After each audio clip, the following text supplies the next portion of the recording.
না, তাড়াতাড়ি কাজটা শেষ করে ফেলাই, আবার তো আজান দিয়ে দিব। সামনে তো ঈদ, তাড়াতাড়ি কাজটা শেষ করে ফেলাই।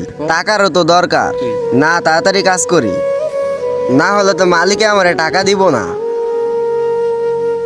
আজান তো দিয়ে দিছে, এখন আগে নামাজ পড়ে আসি। কিরে, এই কি হইছে? খেত ফেলাই তুই এই টাইমে তুমি কই যাইতেছো গা? আজকের দিনের মধ্যে আমার কাজ শেষ করতে হইব। দেখেন ভাই, অনেক কাজ করছি, এখন আমার নামাজ পড়তে হবে। দেখো। আগে আমি নামাজে যাব। হেই মিয়া, আগে আমার কাজ করে দিতে হবে। ভাই, আমি এখন আপনার কাজ করতে পারবো না, আমি এখন নামাজে যাব। আজকের দিনের মধ্যে এই কাজ শেষ করতে হইব, না হলে তুমি বেতন পাবা না। আমার টাকার প্রয়োজন নাই, আগে আমার নামাজ পড়তে হবে। আচ্ছা দেখ, মানে দেখি, তোমার মতো লোক আর আমার দরকার নাই। কালকে থেকে আমি অন্য লোক নিয়ে আসবো, তোমার মতো লোক দরকার নাই, তুমি থাকো।